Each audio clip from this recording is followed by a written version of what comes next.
ছাত্র জনতার অভ্যুত্থানে ক্ষমতাচ্যুত সাবেক প্রধানমন্ত্রী শেখ হাসিনার বিরুদ্ধে আন্তর্জাতিক অপরাধ ট্রাইব্যুনালে প্রথম মামলা হয়েছিল গত বছরের 17 অক্টোবর। তারপর অভিযোগ গঠনের মধ্য দিয়ে শুরু হয়েছিল বিচার। সোমবার আন্তর্জাতিক অপরাধ ট্রাইব্যুনাল 1-এর রায়ে শেখ হাসিনাকে মৃত্যুদণ্ড দেওয়া হয়েছে। মামলার অন্য দুই আসামির মধ্যে সাবেক স্বরাষ্ট্রমন্ত্রী আসাদুজ্জামান খানকে দেওয়া হয়েছে মৃত্যুদণ্ড, 5 বছরের কারাদণ্ড দেওয়া হয়েছে সাবেক পুলিশ প্রধান চৌধুরী আব্দুল্লাহ মামুনকে। রায়ের সময় তিনি আদালতে উপস্থিত ছিলেন। শেখ হাসিনা ও আসাদুজ্জামান খান রয়েছেন ভারতে, তাদের দল আওয়ামী লীগের কার্যক্রম রয়েছে নিষিদ্ধ। সব মিলিয়ে মিসকেস থেকে এই মামলায় রায় ঘোষণা পর্যন্ত সময় লেগেছে 397 দিন। সবাইকে স্বাগত জানাই। আলোচনার বিষয় রেখেছি শেখ হাসিনার মৃত্যুদণ্ড এবং এই বিষয়টি নিয়ে কথা বলতে আমার সাথে এরই মধ্যে স্টুডিওতে যুক্ত হয়েছেন নূর খান লিটন, মানবাধিকার কর্মী, তিনি যুক্ত হয়েছেন আমার সাথে, এবং আছেন সারওয়ার তুষার, যুগ্ম আহ্বায়ক, জাতীয় নাগরিক পার্টি এনসিপি। আমি আলোচনা শুরু করতে চাই এবং আমরা সবগুলো রাজনৈতিক দলের প্রতিক্রিয়া জানতে পেরেছি, আমরা এনসিপির প্রতিক্রিয়াও জানতে পেরেছি আনুষ্ঠানিকভাবে।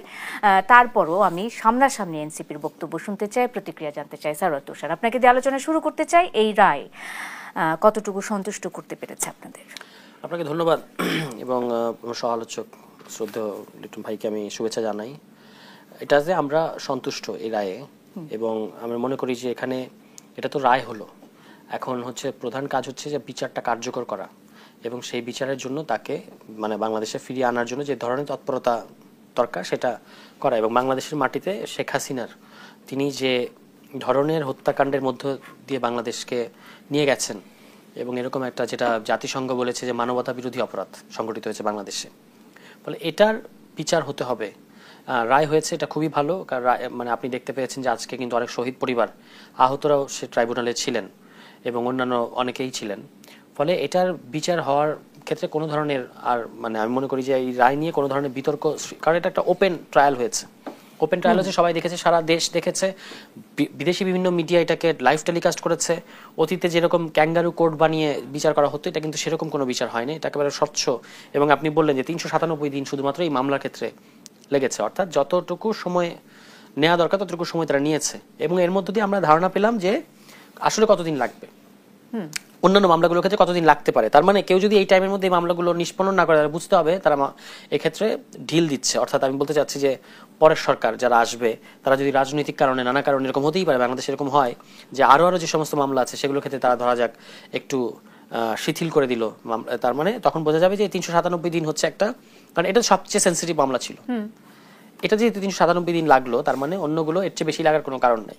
এটা হচ্ছে 1 নম্বর কথা। দ্বিতীয় কথা হচ্ছে এখন আরেকটা কাজ করা উচিত, সেটা হচ্ছে আওয়ামী লীগের দল হিসেবে, আওয়ামী লীগের যেহেতু ট্রাইব্যুনালের ওই সর্বশেষ আইনের সংশোধনীর মধ্যে এটা এখন এসছে যে দল হিসেবে বিচারের মুখোমুখি করা যাবে, এখন আওয়ামী লীগকে দল হিসেবে বিচারের মুখোমুখি বিচারে নেওয়া উচিত। সেখানে যেটা আদালত রায় দেবেন আমরা সেটা মেনে নেব, কিন্তু বিচারটা করা এই জন্য জরুরি যে আওয়ামী লীগ কিন্তু এই শুধু জুলাই গণহত্যা না, এই 15 বছর এই ক্রাইমগুলোর সাথে একটা দল হিসেবে পার্টিসিপেট করেছে।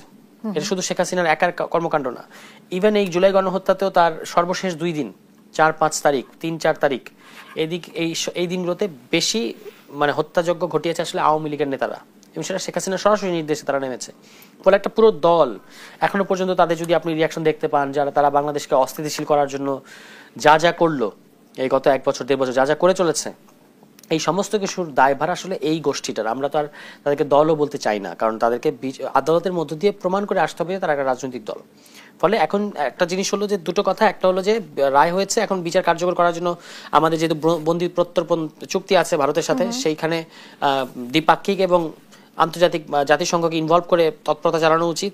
আর দ্বিতীয়ত হচ্ছে দল হিসেবে আওয়ামী লীগের বিচারের জন্য উদ্যোগ নেওয়া উচিত। অবশ্যই আমি এই বিষয়টি নিয়ে প্রশ্ন করব অবশ্যই নূর খানকে, কিন্তু তার আগে আমি শেখ হাসিনার মৃত্যুদণ্ড এই রায়, এই যে 397 দিন সময় লাগলো একটি রায়, একটি মামলার বিচার দেখতে আমাদের, এবং বাস্তবায়নের ক্ষেত্রে বা বিচার কাজ শেষ হওয়া পর্যন্ত সকলের মধ্যে এক ধরনের আশঙ্কা কিন্তু কাজ করে। নূর খান, আমি একটু জানতে চাই, কোন রকমের বাধা বা কোনো রকমের অন্তরায় বা কোনো রকমের আইনি জটিলতা, সাংবিধানিক কোনো জটিলতা আছে কিনা বা আপনি দেখেন কিনা, বা রয়েছে কিনা, মানে আইনের ফাঁকফোকরগুলো তো আমরা আসলে বুঝতে পারি না। নূর খান, আপনার কাছে এই রায় সম্পর্কে প্রতিক্রিয়া নয়, আমি বক্তব্য জানতে চাই।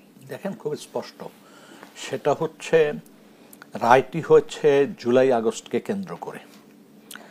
এটি ওই সময়কালের যে অপরাধগুলি সংগঠিত হয়েছে রাষ্ট্রীয় বাহিনী দ্বারা তৎকালীন প্রধানমন্ত্রীর নির্দেশনায় এবং স্বরাষ্ট্রমন্ত্রীর এবং পুলিশের আইজি অংশগ্রহণের মধ্য দিয়ে, এবং একটা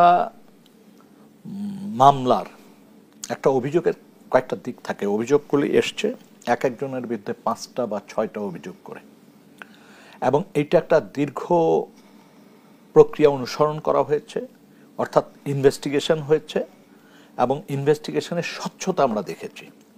কারণ দেখেন, প্রথম হচ্ছে তিনি যে নির্দেশনাগুলি দিয়েছেন, তিনি যেমন সাধারণ নাগরিকদের সমস্ত অধিকার লঙ্ঘন করে মানুষের কথোপকথন শুনতেন, রেকর্ড করতেন, তাদেরকে গুম করতেন এইটার ভিত্তিতে, এবং সন্দেহ হলে যে কোনো কার্যক্রম তিনি নিতেন।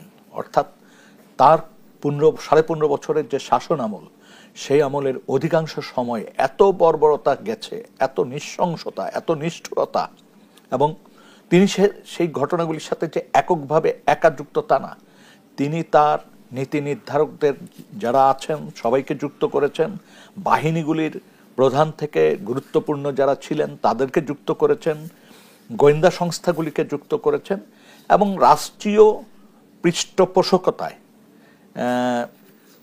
খুন এবং গুমকে হাতিয়ার হিসাবে ব্যবহার করে দেশে একটা ভয়াবহ পরিস্থিতি তৈরি করেছেন, যার যে পরিস্থিতিতে নির্বিঘ্নে বিনা প্রশ্নে তিনি দেশ শাসন করতে পারেন এবং ক্ষমতায় টিকে থাকতে পারেন। উদ্দেশ্যটা ছিল এইটা। এখন এই যে রায়, এটা তো সবাই জানতো যে কাঙ্ক্ষিত রায় ছিল জনগণের কাছে, যে এরকম একটি রায় হবে, প্রত্যাশা করেছে। কেন প্রত্যাশা করেছে? তার যে জুলাই আগস্টের বিচারটা তো হলো, এই সময়কালে তিনি যেই ধরনের হত্যাকাণ্ডগুলি করতে নির্দেশ দিয়েছেন, যেই সমস্ত আর্মস ইউজ করতে নির্দেশ দিয়েছেন, হেলিকপ্টারের থেকে গুলি করার নির্দেশনা দিয়েছেন, সাউন্ড গ্রেনেড মারার নির্দেশনা দিয়েছেন, বিভিন্ন আন্দোলনকারী শক্তির লিস্ট করার নির্দেশনা দিয়েছেন, এবং এদের প্রত্যেককে ধরে ধরে মানে নির্মূল করার জন্য যে নির্দেশনা দিয়েছেন, এগুলোর বিচার কেবলমাত্র হলো। ওনার কিন্তু এখনো 15.5 বছরের যে আরো অপরাধ, আপনাকে মনে রাখতে হবে জুলাই আগস্টেই কিন্তু ওনার মূল অপরাধ না। উনি 15.5 বছর মানুষকে গুম করার নির্দেশনা দিয়েছেন, খুন করার নির্দেশনা দিয়েছেন, এবং পঙ্গু করার নির্দেশনা দিয়েছেন। আপনি যদি দেখবেন যে ক্রসফায়ারের নামে মানুষকে হত্যা করা হয়েছে, মানুষকে হাঁটুর উপরে গুলি করে হাঁটুকে বিচ্ছিন্ন করে দেওয়া হয়েছে, মানুষকে পঙ্গুত্ব বরণ করার জায়গায় নিয়ে গেছে, এরকম শত শত ঘটনা। আমি যদি নূর খান একটু যুক্ত করি, সেটা হলো যে মামলার প্রধান আসামি, মানে এই একটি মামলার, জুলাই অভ্যুত্থানের এই একটি মামলার প্রথম মামলাটির বিষয়ে যদি আমি বলি, সেক্ষেত্রে অনেকে বলছেন যে মামলার প্রধান আসামি একজন নারী, এবং নারী হওয়ার কারণে শেখ হাসিনা আইনে বিশেষ কোনো সুবিধা পাবেন কিনা এমন প্রশ্নের জবাবে অনেকে বলছেন যে সিআরপিসিতে জামিন প্রদানের ক্ষেত্রে নারী, অসুস্থ, কিশোর, বালক, শিশুদের অগ্রাধিকার দেয়া হয়, কিন্তু রায় দেওয়ার ক্ষেত্রে নারীকে সাধারণ আইনেও কোনো আলাদা প্রিভিলেজ দেয়া হয় না, যেটি দেওয়া হয়নি। ট্রাইব্যুনালের আইনেও কোনো আলাদা প্রিভিলেজ নেই। অতএব রায় প্রদানের ক্ষেত্রে আসামি নারী হোক পুরুষ হোক, তিনি তার অবস্থানে থেকে কি অপরাধ করেছেন সেই অপরাধের গ্র্যাভিটি বিবেচনা করে শাস্তি প্রদান করা হবে, বা মামলা প্রমাণ না হলে খালাস প্রদান করা হবে। অর্থাৎ নারী হওয়ার ক্ষেত্রে রায় দেওয়ার ক্ষেত্রে কোনো ধরনের প্রিভিলেজ দেয়া হয় না, কিন্তু জামিন দেওয়ার ক্ষেত্রে তো হয়। আইসিটি অ্যাক্টে আপনার অপরাধ বিবেচনা করে কিন্তু রায় দেওয়া হয়। তিনি নারী কি শিশু কি এইটা বিশেষ বিবেচনায় আসে না। বয়সটা একটা বিবেচনায় আসে, কিন্তু অন্য জিনিসগুলো বিবেচনায় আসে না। যেমন শিশু হলে একরকম হিসাব। এইখানে যে ঘটনাটা ঘটেছে সেটা হচ্ছে, দেখেন, তদন্ত স্বচ্ছ ছিল, সুষ্ঠু তদন্ত হয়েছে, এখানে প্রশ্ন করার কোনো সুযোগ নেই। কারণ অধিকাংশ জিনিসই হচ্ছে দালিলিক প্রমাণ, এবং যিনি এই ঘটনার সাথে সরাসরি অংশগ্রহণ করেছেন, তার নির্দেশনা বাস্তবায়ন করেছেন, তিনি নিজে কিন্তু আদালতকে স্বপ্রণোদিত হয়ে সাহায্য করেছেন, এবং সেই সাহায্য করার মধ্য দিয়ে আমরা কিন্তু অনেক ঘটনার স্পষ্ট তথ্য স্পষ্ট প্রমাণ আমরা পেয়েছি।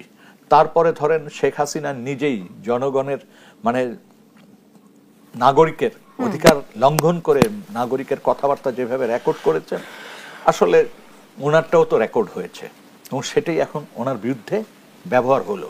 অর্থাৎ সত্য প্রকাশের ক্ষেত্রে ওই যে কথা আছে না, কোথাও না কোথাও আপনি অপরাধী হলে কোথাও না কোথাও চিহ্ন রেখে যাবেন, তিনিও চিহ্ন রেখে গেছেন। তারপর দেখেন উনি ওনার দল এবং অন্যান্য দলের নেতৃবৃন্দের সাথে যেভাবে কথা বলেছেন, অন্যান্য দলের নেতৃবৃন্দ যেভাবে কথা বলেছেন, তার ভিতর দিয়ে কিন্তু খুব স্পষ্ট জুলাই মানে শেষের দিকের থেকে আগস্ট পর্যন্ত কি ধরনের ব্যবস্থা উনি নিচ্ছেন সেটা কিন্তু ওনার নির্দেশনায় এবং অন্যদের সাথে কথোপকথনে পরিষ্কার হয়েছে।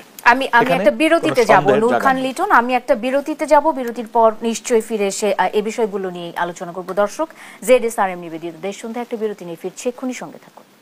সবাইকে আবারও স্বাগত জানাচ্ছি ZSRM নিবেদিত দেশ সন্ধ্যায়। সোনিয়া হক আপনাদের সাথে আছি। শেখ হাসিনার মৃত্যুদণ্ড নিয়ে আজকে কথা বলছিলাম এবং আজকের এই ঐতিহাসিক রায় কার কি প্রতিক্রিয়া সে বিষয়গুলো নিয়ে আলোচকরা আলোচনা করছিলেন। আমি এই অংশে চলে যেতে চাই সারোয়ার তুষার আপনার কাছে। ঠিক যখন বাংলাদেশে এই রায় ঘোষণা হবে তার একদিন আগে অর্থাৎ রোববার রয়টার্সকে একটি সাক্ষাৎকার দিয়েছেন শেখ হাসিনার পুত্র এবং তার উপদেষ্টা সজীব ওয়াজেদ জয়। তিনি রয়টার্সকে যেটা বলছেন, মানে আন্তর্জাতিক গণমাধ্যমে তিনি এই সাক্ষাৎকারটি দিয়েছেন এবং সেখানে তিনি বলছেন যে আমরা জানি রায় কি হবে, তারা এটি টেলিভিশনে প্রচার করছে, তারা তাকে দোষী সাব্যস্ত করবে এবং সম্ভবত মৃত্যুদণ্ড দেবে, কিন্তু তারা আমার মাকে কি করতে পারবে? আমার মা ভারতে নিরাপদে আছে, ভারত তাকে পূর্ণ নিরাপত্তা দিচ্ছে। অর্থাৎ আমরা যে বন্দি বিনিময় চুক্তির কথা বলছি, ভারতের বন্ধুসুলভ আচরণের কথা বলছি, ভারতের সদিচ্ছার কথা বলছি যে ফিরিয়ে দেওয়ার দায়িত্ব এখন ভারতের কাছে আবেদনও জানানো হয়েছে। সেক্ষেত্রে এই বিষয়টিতে বন্দি বিনিময় চুক্তি কতটুকু কাজ করবে কিংবা ভারত কতটুকু বন্ধুসুলভ আচরণ করবে, আপনার কাছে একটু আপনার প্রতিক্রিয়া জানতে চাই, যেখানে ভারত শেখ হাসিনাকে পূর্ণ নিরাপত্তা দিচ্ছে। তারা জানে যে কি রায় হবে, তার কারণ হচ্ছে তারা জানে তারা কি করেছে। মানে এই যে জয়ের শেখ হাসিনার পলাতক পুত্র, গণহত্যাকারী শেখ হাসিনার পলাতক পুত্র জয়ের যে মন্তব্যটা আপনি করলেন, তারা রায়টা অনুমান করতে পারেন, কারণ হচ্ছে তারা জানেন যে তারা কি করেছেন। হ্যাঁ, এখন ভারতে শেখ হাসিনা আছে এবং শেখ হাসিনাকে ভারত শেল্টার দিচ্ছে, এটা সত্য। ভারতকে মানে এটা সিদ্ধান্ত নিতে হবে যে ভারত আসলে কার পক্ষ হয়ে কার বিপক্ষে দাঁড়াবে। ভারতের কি বাংলাদেশের মানুষকে দরকার, বাংলাদেশকে দরকার, নাকি শেখ হাসিনাকে দরকার? যদি তারা শেখ হাসিনাকে রাখতে চায় তাহলে বাংলাদেশের মানুষ তো আপনি যে দেশে মানে গণহত্যা করলো যিনি, এবং সেই গণহত্যা বাদেও এতগুলো গুম, ক্রসফায়ার সহ গোটা 15 বছরের তার যে জুলুম, এরকম একজন ব্যক্তিকে যদি আপনি আশ্রয় দেন ভারত একটা দেশ হিসেবে, তাহলে তো তার সাথে আমাদের মানে স্বাভাবিক বন্ধুত্বপূর্ণ সম্পর্ক হবে না। এটা তো একপাক্ষিক হয় না কখনো। মানে আমার ঘাতককে যদি আপনি আশ্রয় দেন তাহলে তো আপনার সাথে আমার সেই মানে বন্ধু প্রতিবেশী সুলভ যে একটা সদ্ভাব থাকা উচিত সেটা থাকবে না। ফলে ভারতের এটা সিদ্ধান্ত নেওয়ার আছে, ভারতের শাসক শ্রেণীর সিদ্ধান্ত নেওয়ার আছে, এটা একটা। আর ভারতের জনগণের উচিত, বিশেষত বিশ্ববিদ্যালয়ের শিক্ষার্থী যারা আছে তাদের অনেকেই আমাদের সাথে নানা সময় যোগাযোগ আছে, তারা আমাদের নানা বিষয় নিয়ে কনসার্ন থাকে। আমরাও তাদেরকে কিন্তু আমাদের এই কনসার্নটা জানিয়েছি, অর্থাৎ যারা বিশ্ববিদ্যালয়ে ছাত্র রাজনীতি করে কিংবা তরুণ রাজনীতিবিদ, প্রগতিশীল রাজনীতিবিদ, তাদেরকে আমরা বলেছি যে আপনারা আপনাদের সরকারকে কেন প্রেশারাইজ করছেন না, যে বাংলাদেশের সাথে আপনার একটা বন্দি প্রত্যর্পণ চুক্তি আছে, এই চুক্তির আওতায় আমরা আপনাদের বিচ্ছিন্নতাবাদীকে ফেরত দিয়েছি অতীতে, তাহলে আপনি কি কারণে আমার গণহত্যাকারীকে আপনার এখানে রাখবেন? আপনি যদি মনে করেন যে বাংলাদেশের হাতে দেবেন না, তাহলে আপনি আন্তর্জাতিক অপরাধ আদালতে সোপর্দ করেন, কিন্তু আপনি তো রাখতে পারেন না, কারণ এখানে রাখার মানেই হচ্ছে একটা কন্টিনিউয়াস উস্কানি তৈরি করা, আমার নিরাপত্তা হুমকি তৈরি হয়। ভারতের বিচ্ছিন্নতাবাদী যদি বাংলাদেশে অবস্থান করে তাহলে যেমন ভারত উদ্বিগ্ন থাকবে, আমার গণহত্যাকারী ঘাতক তার শুধু তো সে না, তার পুরো সেটআপ, অলমোস্ট পুরো সেটআপ নিয়ে যখন ভারতে থাকবে এবং সেখানে অফিস খুলবে, কলকাতায় অফিসের কথা শোনা যায়, হ্যাঁ, এবং দিল্লিতেও শেখ হাসিনাকে একটা অফিস মেনটেন করতে দেওয়া হয় বলে আমরা জানতে পেরেছি। এটা যদি এরকম যদি হয় তাহলে আমার তো সিরিয়াস, বাংলাদেশের তো সিরিয়াস নিরাপত্তা উদ্বেগ তৈরি হবে।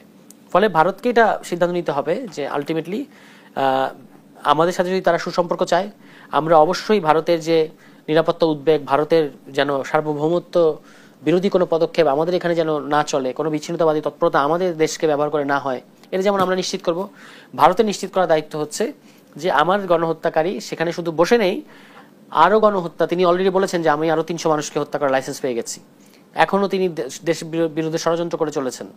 একের পর এক স্যাবোটেজ বাংলাদেশে ঘটছে ওই 5 আগস্টের পর থেকে, এখনো পর্যন্ত ঘটছে, নাশকতা হচ্ছে। এরকম একজন মানুষকে আপনি আরেকটা রাষ্ট্রের ভেতরে এই ধরনের অস্থিতিশীল পরিবেশ তৈরি করা, বিশৃঙ্খলা তৈরি করা, নাশকতা তৈরি করা, আগুন সন্ত্রাস করা, এগুলো যিনি করছেন তাকে যদি আপনি আশ্রয় দেন, তাহলে আপনার সাথে আমার কিভাবে সম্পর্ক স্বাভাবিক হবে? এটা তো হয় না। আপনার বাসা, আমার বাসা থেকে যদি আপনার বাসায় আমি ঢিল মারি এবং আমি যদি বলতে থাকি যে তুমি আমার সাথে সম্পর্ক স্বাভাবিক করো, এটা কি হবে? হবে না। ফলে এই জিনিসগুলো ভারতকে এখন বল এখন ভারতের কোর্টে। ভারত কি সিদ্ধান্ত নেবে? আমি যদি নূর খানের কাছে চলে যেতে চাই, নূর খান, বন্দি বিনিময় চুক্তি কি বলছে ভারতের সাথে? আমাদের এই বন্দি বিনিময় চুক্তি এবং এই শেখ হাসিনাকে ফিরিয়ে আনার বিষয়ে বন্দি বিনিময় চুক্তি কতটুকু কাজ করবে বলে আপনার মনে হয়? এটা নির্ভর করবে দুই দেশের সরকারের উপরে, বিশেষ করে ভারতের সরকারের উপরে। আমাদের সাথে যে বন্দি বিনিময় চুক্তি আছে সেটার ভিত্তিতে আমাদের এখানে যদি কেউ অপরাধ করে ওই দেশে আশ্রয় নেয়, তাকে ফিরিয়ে দেওয়ার কথা বলা আছে এবং সেটা দুই দেশের আলোচনার মধ্য দিয়ে হবে। আমরা আশা করছি যে বাংলাদেশে খুব স্পষ্ট করেই তুষার সাহেব বলেছেন যে বাংলাদেশ থেকে ভারতের নিরাপত্তা হানি হয় এমন কোনো তৎপরতা আমরা বরদাস্ত করব না, অর্থাৎ সহ্য করব না। ঠিক তেমনি আমরা আশা করব যে আমার প্রতিবেশীর সাথে আমার সৎ প্রতিবেশী সুলভ আচরণ থাকবে, সহ অবস্থান থাকবে এবং সেখানে মর্যাদাপূর্ণ সম্পর্ক থাকবে। সেখানে আমার একজন অপরাধী যিনি এখানে মানবতা বিরোধী অপরাধ করে গেছেন, আজকে তো প্রমাণিত মানবতা বিরোধী অপরাধ করে গেছেন, তাকে আশ্রয় দিয়ে রাখা মানে হচ্ছে প্রতিনিয়ত আমাকে এটা নিয়ে আমার মধ্যে একটা চিন্তার বিষয় থাকবে। আমার এখানে অস্বস্তিকর পরিবেশ তৈরি করার জন্য একটা চেষ্টা ওখান থেকে হচ্ছে এবং এটা কন্টিনিউ করবে, বোঝা যাচ্ছে। বাংলাদেশের মানুষের সাথে ভারতের জনগণের তো কোনো সম্পর্কের অবনতি হয়নি। সম্পর্কের অবনতি যেটা, সেটা হচ্ছে ভারতীয় সরকারের সাথে, ভারতীয় কেন্দ্রীয় সরকারের সাথে। ভারতীয় কেন্দ্রীয় সরকার যেটা করছে সেটা হচ্ছে বিভিন্ন সময় আমাদের দেশের উপর হয় খবরদারি করেছেন, বড় ভাই সুলভ আচরণ করেছেন, তার স্বার্থ এককভাবে নিয়েছেন। আমরা আমাদের নিঃস্বার্থভাবে তাকে সহযোগিতা দিয়েছি এবং আমাদের নতজানু পররাষ্ট্র নীতির কারণে আমরা বিগত দিনে ভারতকে এই জায়গাটি আগ্রাসন চালাতে, এই জায়গাটিতে তার সুবিধা নেওয়ার ক্ষেত্র হিসেবে ব্যবহার করতে দেখেছি। আজকের পরিবর্তিত পরিস্থিতিতে আমরা চাইব কি? আমরা চাইব সৎ প্রতিবেশী সুলভ দুই দেশের অবস্থান হোক, আমরা চাইব সম্মানজনক অবস্থান এবং সেই ক্ষেত্রে আজকে ভারতের আমাদের মানবতা বিরোধী অপরাধ করে যিনি আশ্রয় নিয়েছেন শেখ হাসিনা, আমরা চাইব অনতি বিলম্বে তাকে বাংলাদেশের হাতে হস্তান্তর করা। আপিল করার সুযোগ তিনি পাচ্ছেন না। তিনি আপিল করার সুযোগ পাবেন তখনই যদি তিনি আমাদের দেশে আইন অনুযায়ী, আমার মনে হয় পৃথিবীর কোনো দেশে আইন আছে কিনা আমি জানি না, তবে আমাদের দেশের আইন অনুযায়ী পলাতক একজন ব্যক্তি তিনি আপিল করতে পারেন না। তো শেখ হাসিনার জন্য সবচেয়ে জরুরি দরকার হচ্ছে দেশে এসে আপিল করার সুযোগটা গ্রহণ করা। আরেকটা জিনিস আমাদের একটু ভাবতে হবে, সেটা হচ্ছে দেখেন চার্জশিট হলো, খুব স্পষ্টভাবে চার্জশিট হয়েছে, চার্জ গঠন হয়েছে এবং তারপরে রাষ্ট্রের পক্ষ থেকে তিনি পলাতক থাকা অবস্থায়ও কিন্তু তার পক্ষে আইনজীবী নিযুক্ত করা হয়েছে এবং যথারীতি সওয়াল জবাব যা কিছু হওয়ার দরকার সেগুলি সবই হয়েছে। হওয়ার পরে আমরা দেখলাম যে আজকে একটা রায় ঘোষণা হয়েছে এবং রায় ঘোষণায় সুনির্দিষ্টভাবে তার অপরাধগুলিকে চিহ্নিত করা হয়েছে এবং সেইটার উপরে রায়টা ঘোষণা হয়েছে, তার শাস্তিটা নির্ধারণ হয়েছে। এবং এখন যদি আমি আইনের প্রতি শ্রদ্ধাশীল হই, আমি যদি জনগণের শত্রু না হই, তাহলে আমার উচিত আত্মসমর্পণ করা এবং সেখানে তার কথাগুলি বলার সুযোগ আছে, আপিল করতে পারেন, সে কথাগুলি বলতে পারেন, লিখিতভাবে দিতে পারেন, সেই সুযোগটি তার গ্রহণ করা। এখানে আরেকটা জিনিস খুব জরুরি দরকার আমার কাছে, যেটা মনে হচ্ছে রায়ের ভিতরে দুটো জিনিস নিয়ে আওয়ামী লীগ কথা বলার চেষ্টা করছেন। একটা হচ্ছে অনুপস্থিতির রায়। আসলে আমার দেশে অনুপস্থিতির রায় ঘোষণা করার কোনো ব্যত্যয় না, আমার দেশে আইনে আছে অনুপস্থিত ব্যক্তির। প্রশ্ন হচ্ছে তাকে ওয়ার্ন করা হয়েছে কিনা, তাকে সংবাদপত্রের মাধ্যমে তার পলাতক হিসাবে ডিক্লেয়ার করা হয়েছে, উপস্থিত হওয়ার জন্য আহ্বান জানানো হয়েছে, মাইকে ঘোষণা দেওয়া হয়েছে এবং চিঠি পাঠানো হয়েছে তার ঠিকানাগুলিতে। এর কোনোটাই তিনি ভ্রুক্ষেপ করেন নাই, তিনি অনুপস্থিত, পালিয়ে গেছেন। আসেন এরপরে যে বিষয়টা হচ্ছে যে ফাঁসির দণ্ড। আমি মানবাধিকার কর্মী হিসাবে ফাঁসির মানে শাস্তিটাকে আমি সমর্থন করতে পারি না। কিন্তু তারপরও আমার দেশে ক্যাপিটাল পানিশমেন্টের জায়গায় ফাঁসিটা আছে, এবং জনগণের কাঙ্ক্ষিত যে বিষয়টা সেটাকেও আমাদের পক্ষে একেবারে উড়িয়ে দেওয়া সম্ভব না, যদিও আমি ফাঁসির বিপক্ষে। কিন্তু এই যে রায়টা ঘোষণা হয়েছে, এই রায়ে এতগুলো মানে অপরাধের কথা বলা হয়েছে, এত ব্যাপক অপরাধ। আপনি চিন্তা করেন তো, নিজ দেশের জনগণকে আপনি হেলিকপ্টার দিয়ে, যুদ্ধ চলছে না, হেলিকপ্টার দিয়ে আপনি হত্যা করেছেন। আপনি হেলিকপ্টার ব্যবহার করতে দিয়েছেন গ্রেনেড, মানে সাউন্ড গ্রেনেড নিক্ষেপের জন্য। আপনি ৩৬ সেনা নামাতে চেয়েছেন পিছন দিক দিয়ে। আপনি আন্দোলনকারীদের নামের লিস্ট করার চেষ্টা করেছেন প্রত্যক্ষ নির্দেশে এই হত্যাকাণ্ড। আমি একটা ছোট্ট বিরতি নিতে চাই নূর খান, এবং বিরতি থেকে আসার পরে এই যে আপিল করার বিষয়টি নিয়ে সজীব ওয়াজেদ জয় আরো একটি মন্তব্য করেছেন। সারওয়ার তুষার, আপনার কাছে এই প্রশ্নটি রেখে যেতে চাই যে তিনি বলছেন অন্তর্বর্তী সরকারের অধীনে নির্বাচন হলে তারা কোনো আপিল করবেন না যতক্ষণ না একটি গণতান্ত্রিকভাবে নির্বাচিত সরকার ক্ষমতায় আসে এবং সেই নির্বাচনে আওয়ামী লীগ অংশ নিতে পারে। কোনো কিছুর আভাস কি আপনি পেয়েছেন কিনা এই মন্তব্যটিতে? আপনার কাছ থেকে একটু জানতে চাইবো। দর্শক, আরেকটা বিরতি নিচ্ছি। ZSRM নিবেদিত দেশ সন্ধ্যায় সঙ্গে থাকুন। বিরতির পর স্বাগত আরেকবার। দেখছেন ZSRM নিবেদিত দেশ সন্ধ্যা। আমি সোনিয়া হক আপনাদের সাথে আছি। শেখ হাসিনার মৃত্যুদণ্ড নিয়ে কথা বলছিলাম, আলোচনায় ফিরতে চাই। সারওয়ার তুষারের কাছে একটি প্রশ্ন রেখে গেছিলাম, সেটা ছিল যে রয়টার্সকে দেয়া যে সাক্ষাৎকারটি ছিল, এবং সেই সাক্ষাৎকারে সজীব ওয়াজেদ জয় আরো একটি প্রসঙ্গ এনেছেন আপিল করার বিষয়ে। তিনি বলছেন যে অন্তর্বর্তী সরকারের অধীনে তারা মানে নির্বাচন হলে তারা কোনো আপিল করবেন না যতক্ষণ না একটি গণতান্ত্রিকভাবে নির্বাচিত সরকার ক্ষমতায় আসে এবং সেই নির্বাচনে আওয়ামী লীগ অংশ নিতে পারে। আমরা আওয়ামী লীগ ছাড়া নির্বাচন হতে দেব না, সামনে আমাদের আন্দোলন আরো শক্তিশালী হবে এবং আমরা যা কিছু করা দরকার তা করব। সজীব ওয়াজেদ জয়ের এই বক্তব্যটিকে আপনি কিভাবে বিশ্লেষণ করছেন সারওয়ার তুষার? এটা তো তাদের যে একটা দেশের বিরুদ্ধে একটা চক্রান্ত এবং দেশের মানুষকে হুমকি দেওয়া, সেটারই একটা প্রতিফলন যে আমরা যা কিছু করা দরকার তা করবো, এবং তার কিছু নমুনা আমরা দেখতে পাচ্ছি। এবং তারা না আসলে নির্বাচন হবে না, নির্বাচন তারা করতে দেবে না, হ্যাঁ, এই ধরনের যে হুমকি, তাদেরকে নিয়ে এবারে নির্বাচন করার কোনো সুযোগ আমরা দেখছি না।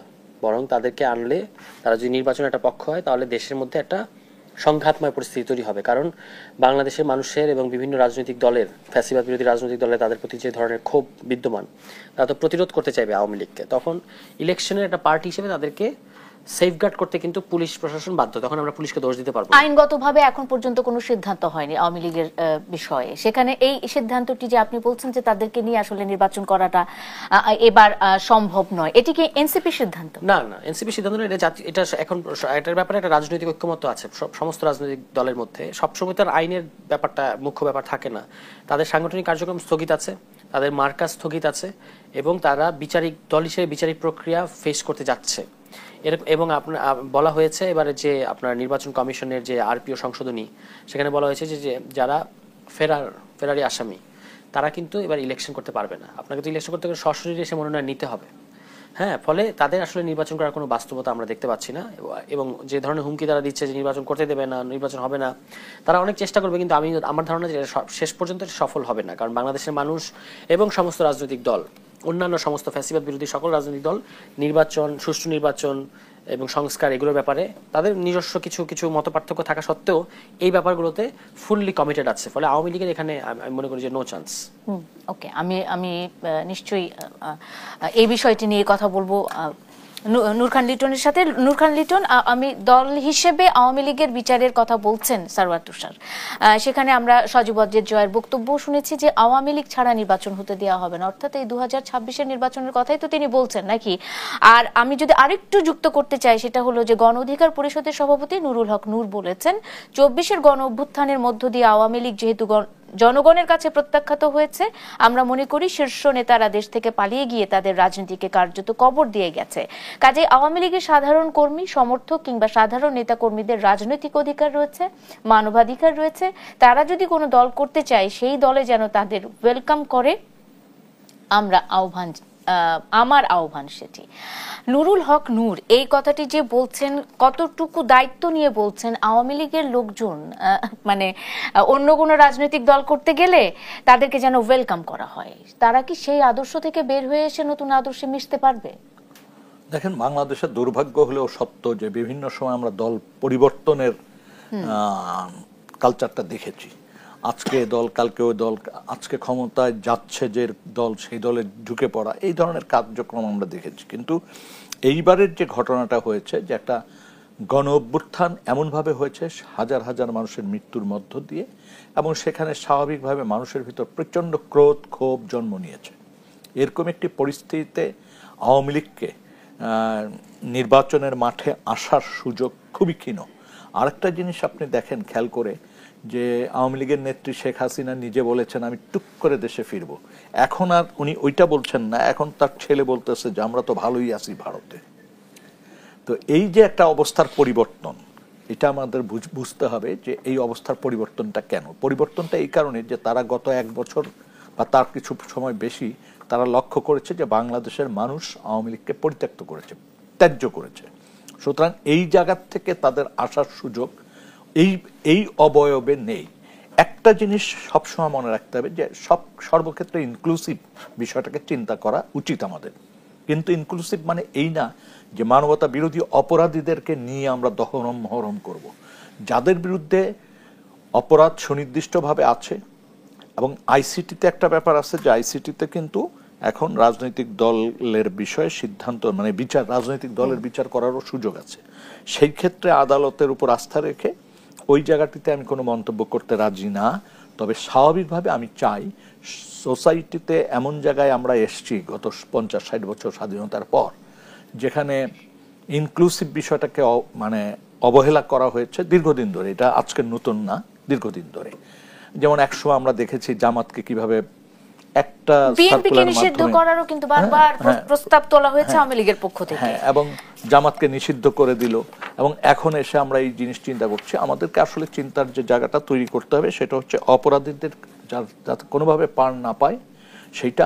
আরেকটা জিনিস মনে রেখেন যে নিষিদ্ধ করে কখনো কোনো আদর্শকে, সে আদর্শ শেখ হাসিনার মেনে থাকুক আর না থাকুক, একটা দলের একটা আদর্শ থাকে, তো সে আদর্শকে জলাঞ্জলি দিয়েই তো শেখ হাসিনা এই দুঃশাসন চালিয়েছে, বর্বরতা চালিয়েছে। কিন্তু কোন আইন দিয়ে একটা আদর্শকে আপনি বেশি দিন বন্দী করে রাখতে পারেন না। অসংখ্য ধন্যবাদ।